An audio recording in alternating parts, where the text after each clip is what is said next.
I want to give you guys a quick internet history lesson for people who don't remember the internet before Facebook and what the internet was like.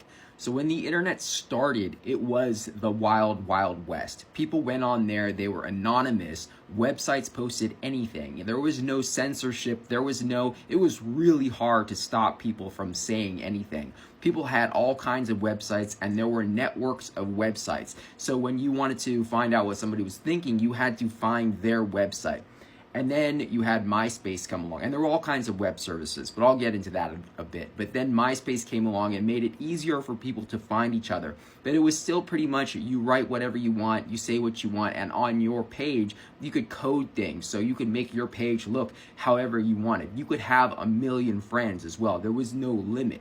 The idea of putting your personal name into something, I mean, you would run a MySpace page as your dog's name or whatever, or your anonymous name. People didn't use their real names online. The idea of putting your personal information into a website was crazy. And then Facebook came along and changed everything. It took the internet, actually it didn't take the internet back to the dark ages because the internet was never in the dark ages. It created the dark ages. The first order of business was getting people to put their data into little boxes that was convenient for the computer to understand.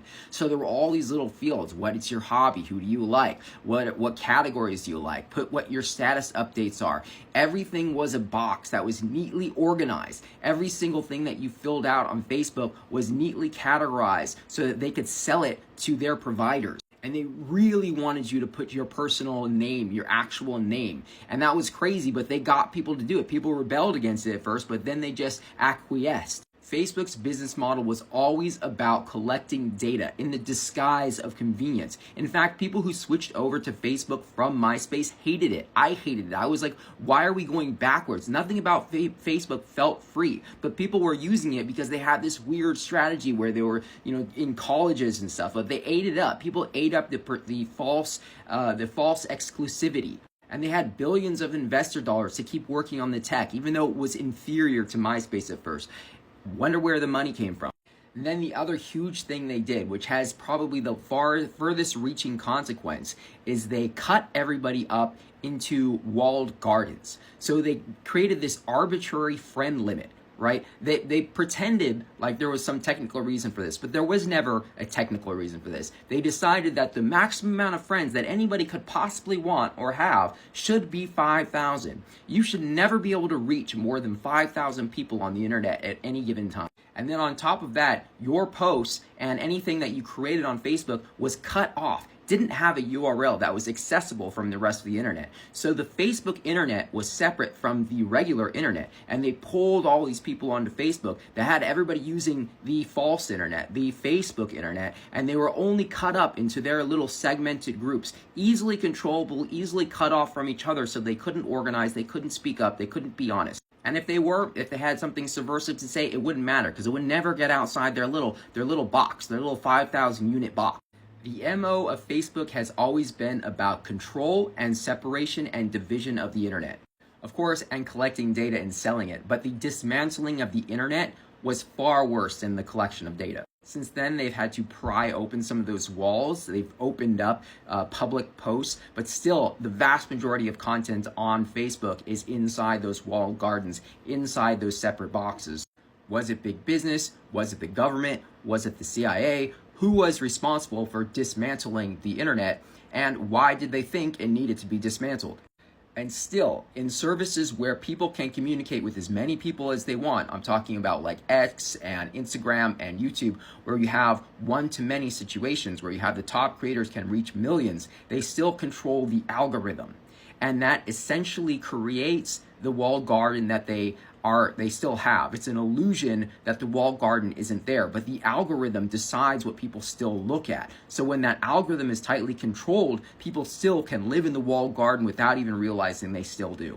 You can't just go on X and become an X influencer unless you're towing the party line. You need to appeal to the right people. You need to have the right influential accounts like you. You need to have the people who like X promote your account.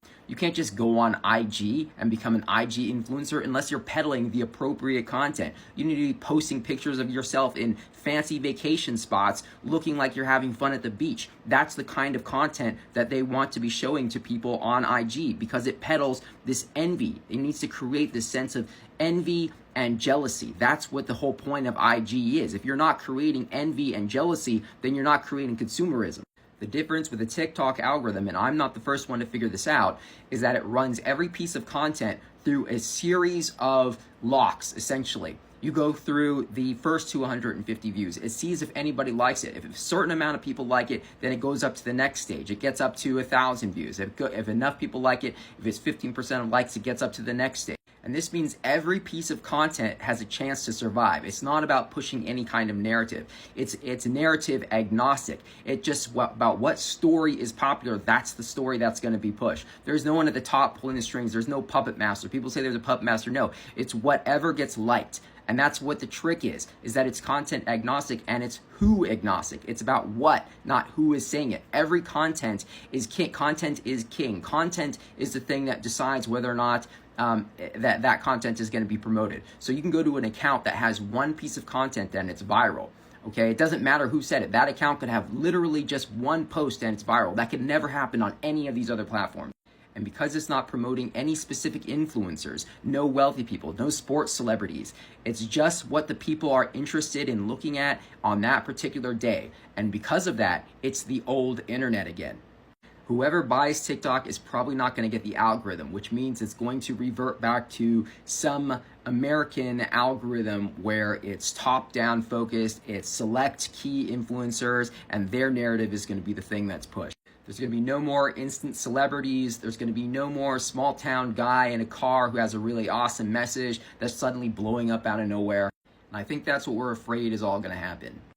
I don't have a silver bullet. All I have is my decentralized platform that I'm building called Etch Social that puts its data on a blockchain. I think the blockchain is the promise of where the internet how the internet can be free again, so we can get the old internet back that anybody has access to, that's censorship resistant, that's the Wild West again. It also uses the Nostr protocol, which is not on the blockchain, but it's still decentralized, relies on all these relays around the world that hold that data. So it's another completely decentralized system, and this app sees all of that and contributes to it. So it's a combination of these things.